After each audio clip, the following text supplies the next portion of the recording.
মা দুর্গার আগমনে উল্লাসে আলিঙ্গনে মহামারী মুছে যাবে আজ। ঢাকের পিঠে পড়লো কাঠি, পুজো হোক জমজমাটি, নতুন সাজে সেজেছে আকাশ।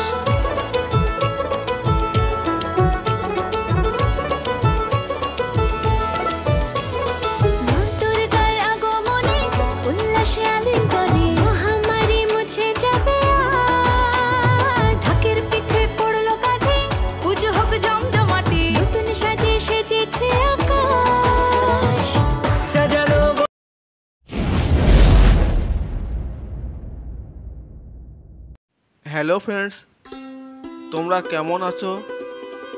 আশা করি সকলে ভালোই আছো। আজকে আমি চলে এসেছি কল্যাণী 4 নম্বর রেল স্টেশনে। আর এখান থেকে মেন গেট দিয়ে বেরিয়ে সোজা চলে যাব কল্যাণী A9 স্কয়ার পার্কের মাঠে।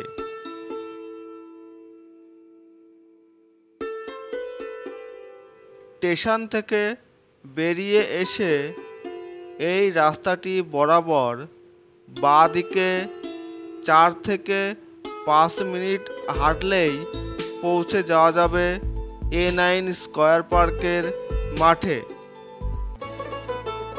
এখন আমি চলে এসেছি A9 স্কয়ার পার্কের মাঠে অবস্থিত পূজা প্যান্ডেলের সামনে।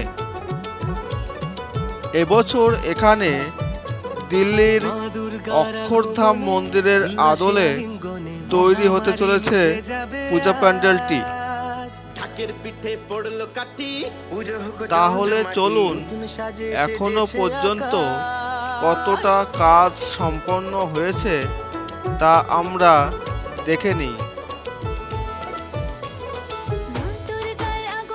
চলুন প্রথমেই আমরা মণ্ডপটির সামনের মাঠটা দেখে নিই।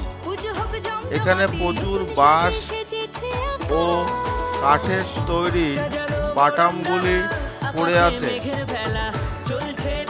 এই বাটামগুলি মণ্ডপে সেট করা হবে।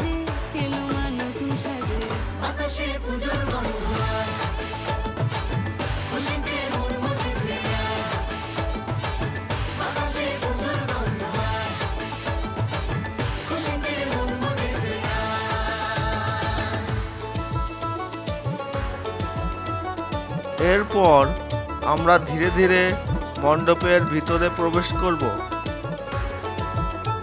এখানে আপনারা দেখতে পাচ্ছেন বাঁশের কাজ প্রায় কমপ্লিট হয়ে এসছে।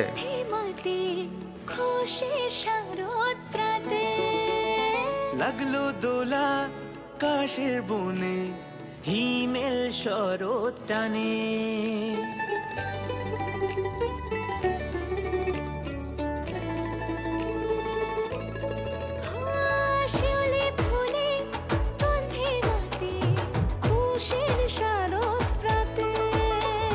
লাগলো দোলা কাশের বনে, হিমেল শরৎ টানে। ষষ্ঠী চাওয়া পাওয়া আড্ডা সপ্তমীটা সেলফিতে সেজেছে আজ। অষ্টমী অঞ্জলি আর নবমী। এখন আমি মণ্ডপটির সম্পূর্ণ ভিতরে চলে এসেছি। দেখুন কত সুন্দরভাবে বাঁশের সাথে কাঠের তৈরি বাটামগুলো লাগানো রয়েছে।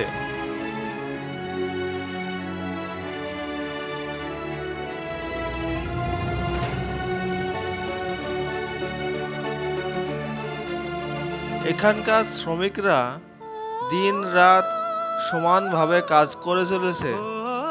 তাদের প্রয়োজনীয় ছোট ছোট কাজগুলো ঠিক এই জায়গায় বসেই সেরে নেয়। মহালয়ার আগেই প্যান্ডেল কমপ্লিট করতে হবে, তাই চলছে জোর কদমে প্রস্তুতি পর্ব। মণ্ডপের ভিতরে প্রবেশ করেই সোজাসুজি দেখা যাবে লম্বা একটি মঞ্চ, সম্ভবত এই মঞ্চের উপরেই প্রতিমাগুলিকে রাখা হবে। সুর মিলিয়ে বছর বছর এভাবে থেকো মায়ের প্রাণে, মুছিয়ে দুঃখ সবার সিঁদুরে সোহাগে দশমীর ঢাকের তালে, বাতাসে পুজোর গন্ধ আজ, খুশিতে মন মজেছে আজ, বাতাসে পুজোর গন্ধ আজ, খুশিতে মন মজেছে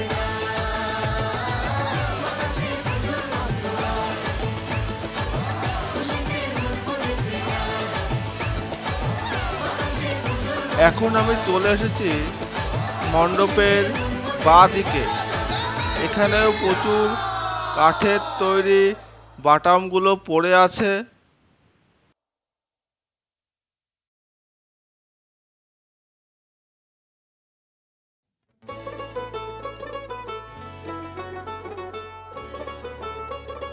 চলুন এরপর আমরা এখানকার এক কর্মচারীর সাথে কথা বলবো এবং তার কাছ থেকে বিস্তারিত শুনে নেব। না, নমস্কার। তুমি তো কল্যাণী A9 স্কয়ার পার্কের প্যান্ডেলের কাজকর্মের সাথে যুক্ত আছো, তাই কবে থেকে কাজ শুরু হয়েছে এখানে? কাজ শুরু হয়েছে প্রায় 2-2.5 মাস হতে গেল। আচ্ছা, আমরা কমপ্লিট করার চেষ্টা করছি তাড়াতাড়ি। বৃষ্টির জন্য এই অসুবিধা, মহালয়ে আমাদের সব কমপ্লিট দিতে হবে। মহলার আগেই কমপ্লিট হয়ে যাবে? মহালয়ের আগে আমাদের কমপ্লিট দিতে হবে। তো এই বছর থিম কি আছে এখানে? অক্ষরধাম। বাজেট সম্বন্ধে কিছু বলা যাবে? বাজেট সম্বন্ধে যেটা জানি না, ফালতু বলে লাভ নেই, এটা বলতে পারবো না। এটা সব মালিক ম্যানেজাররা ওরা জানে, এটা আমরা জানি না। আমি হলাম কাজ করতে এসেছি, এটাই। আচ্ছা, এটা কি হচ্ছে আপনি এটা করছেন? এটা হাতি হচ্ছে। এটা কোথায় সেট করা হবে? এসব সামনে থাকবে, সামনে প্যান্ডেলের সামনে থাকবে, মাঠে সব মাঠে। এটা ডাইস তৈরি করা হয়ে গিয়েছে আমাদের, ডাইস। এটা দিয়ে আমরা অনেকগুলো হাতি বানাবো। আচ্ছা আচ্ছা, এই হাতিটা দিয়ে আরো হাতি বানানো হবে। ঠিক আছে দাদা, ধন্যবাদ। আজকের ভিডিওটি এখানেই শেষ করছি। ভিডিওটি ভালো লাগলে লাইক, কমেন্ট ও শেয়ার করবেন এবং পরবর্তী নতুন ভিডিওর জন্য চ্যানেলটি অবশ্যই সাবস্ক্রাইব করবেন। মহামারী মুছে যাবে আজ, ঢাকের পিঠে পড়লো কাঠি, পুজো হোক জমজমাটি, নতুন সাজে সেজেছে আকাশ।